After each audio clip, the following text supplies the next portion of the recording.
पहले तो मैं गुजरात निवासियों को उन्हीं की भाषा में केम शो मजामा। तो आज अच्छा लगा गुजरात की धरती पर जिस तरीके से पूरे देश की कांग्रेस ने आकर आज चर्चा करेंगे किस तरीके से देश की कांग्रेस को आगे लेके जाना है, गुजरात कांग्रेस को आगे लेके जाना है। और गांधी जी का गुजरात पूरी दुनिया में गुजरात की चर्चा रहती है, लेकिन मेरे को लगता कि इस धरती पर इस तरीके का जो आज का कार्यक्रम है ये नई ऊर्जा और नया उत्साह कांग्रेसियों में पैदा करेगा। जब जब देश थोड़ी संकट में था तब तब कांग्रेस पार्टी ने अपने अधिवेशन के माध्यम से अपने कार्यकर्ताओं को भी एक नई ऊर्जा और संदेश दिया, देश को भी एक नई ऊर्जा और संदेश दिया है। आज के समय में देश में जो मौजूदा हालात हैं, ऐसे में कांग्रेस पार्टी का यह अधिवेशन गुजरात में होना, इसकी क्या मायने? मेरे को लगता है कि राहुल गांधी जी जो ठान लेते हैं वो करके दिखाते हैं। और राहुल गांधी जी ने कहा कि इस बार गुजरात में आपको हराएंगे। आज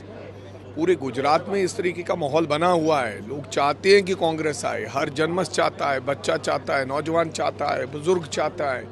कि बहुत साल हो गए गुजरात को देखते हुए। कभी वो सरदार पटेल का गुजरात जब कभी कांग्रेस का समय होता था वो देखा करते थे, लेकिन मेरे को लगता है कि इससे आज यहाँ पर अधिवेशन करने से मेरे को लगता है कि एक बड़ा बल और उत्साह देखने को मिलेगा। और आने वाले दिनों में हम गुजरात के अंदर, ना केवल गुजरात में, पूरे देश में धीरे धीरे, जिसकी शुरुआत गुजरात करेगा, धीरे धीरे सरकार बनाने का काम करेगा। गुजरात गांधी और जो है सरदार जी की धरती है, लेकिन वो जिनको चैलेंज किया जा रहा है आज के इस भारत में, और कांग्रेस पार्टी उनको मानती है और आज ये अधिवेशन यहाँ कर रही है। हाँ बिल्कुल, कभी कभी ऐसा होता है कि जो ऐसे गांधी जी के आलोचना वाले लोग होते हैं और जो नहीं मानते हैं उनकी विचारधारा को, वो सत्ता पक्ष में आ जाते हैं, लेकिन वो ज़्यादातर टिक नहीं पाते। देश आज सच्चाई जान चुका है कि हमें नत्थू गोडसे का देश चाहिए और हमें गांधी जी का देश चाहिए। तो मेरे को लगता है कि देश के लोग अब विचार अपने बदलने लगे हैं और संपूर्ण रूप में हम आने वाले दिनों में कांग्रेस को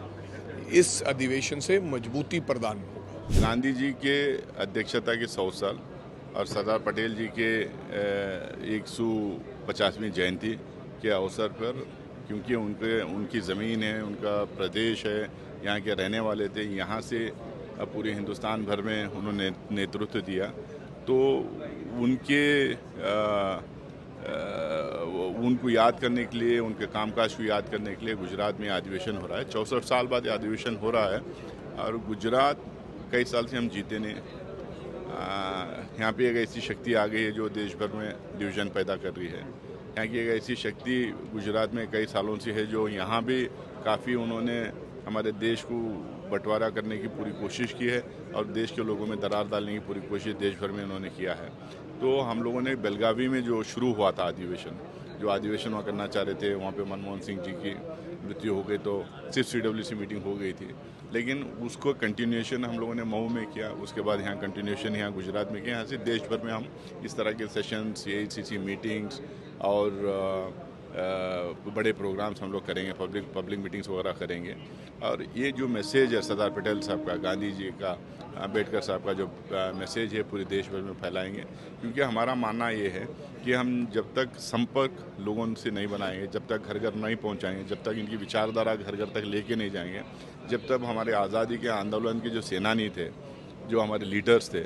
तो उनके जो फाउंडिंग फादर्स कॉन्स्टिट्यूशन के थे, उनकी जो सोच है, उनकी जो विचारधारा है, घर घर तक हम नहीं पहुंचाएंगे तो हम इन डिविजिव ताकतों को हम हरा नहीं पाएंगे। अगर हम गुजरात की बात करें सर, तो जब गांधी जी थे, जब पटेल जी थे, तब गुजरात से एक नया संदेश पूरे देश को गया था। अब गुजरात से ही देश के प्रधानमंत्री नरेंद्र मोदी वो अलग ही नकारात्मक और नफरत का संदेश पूरे देश में कहीं ना कहीं देने की कोशिश कर रहे हैं। इस पर क्या कहते हैं? देखिए, गुजरात की एक पाक भूमि है, यहाँ पे कितने ऋषि मुनि यहाँ पे आए गए, यहाँ पे कितने बड़े बड़े नेता आज़ादी के आंदोलन के टाइम पे यहाँ से उभर के सामने और पूरे देश को लीड किया उन्होंने,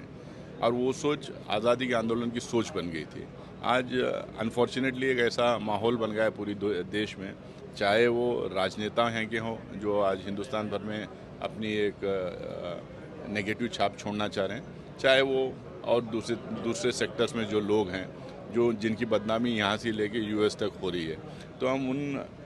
हम दोबारा जो है गुजरात को एक पाक ज़मीन बनाना चाह रहे हैं। जो ये गुजरात को एक विचारधारा जो गांधी और पटेल की जो विचारधारा थी उस विचारधारा की भूमि बनाना चाह रहे हैं। यहाँ से हम लोग शुरू कर रहे हैं इन ताकतों के खिलाफ, फिर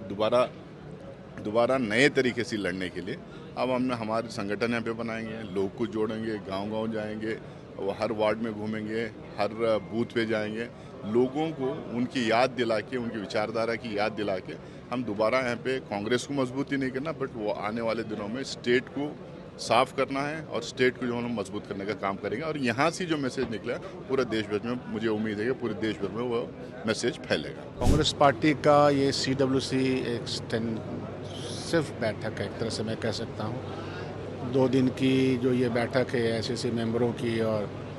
CWC की, ये बहुत महत्वपूर्ण इसलिए भी है कि देश जिस रास्ते पे ले जाया जा रहा है, जबकि गुजरात वो ज़मीन है जहाँ गांधी जी और सरदार पटेल ने अपने जीवन की शुरुआत की, राजनीति की शुरुआत की और राजनीति को कहाँ तक लेकर चले गए, फ्रीडम स्ट्रगल यहाँ से लड़ा गया। और उसी गुजरात से निकला हुआ एक व्यक्ति, तीसरा व्यक्ति, जिसने न सिर्फ गुजरात का बल्कि देश का नाम डुबोया, देश को तारीख़ी तौर पर बहुत पीछे ले जाने का काम किया। तो ये ऐतिहासिक दिन है कि फिर से हम गुजरात से चर्चा करें, गुजरात से शुरुआत करें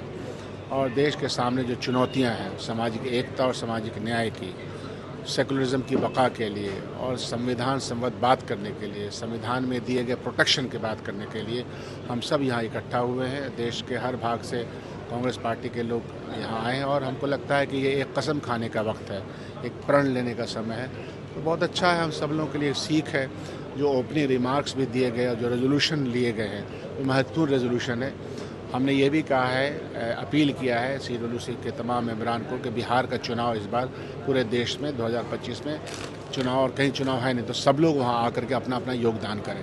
देखिए, मुझे खुशी है कि आदरणीय बापू और सरदार पटेल जी की इस धरती पर कांग्रेस एक न्याय पथ पर चलने का संकल्प लेकर यहाँ पर आई है। और आज के इस अधिवेशन में बहुत सारे ऐसे रेजोल्यूशन सामने आ रहे हैं जिसके तहत हम न्याय पथ पर आगे बढ़ते हुए इस देश की समृद्धि, देश के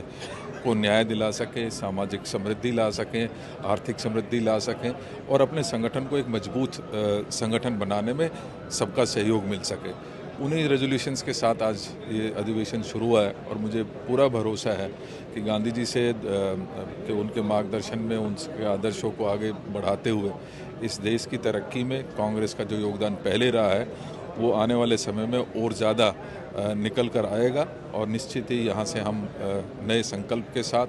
न्याय की इस लड़ाई को मजबूती के साथ लड़ने के लिए तैयार हो जाए। अभी देश में मौजूदा समय में जिस तरह से हालात हैं, ऐसे हालात में गुजरात में कांग्रेस पार्टी का ये अधिवेशन होना, इसके कितने बड़े संकेत?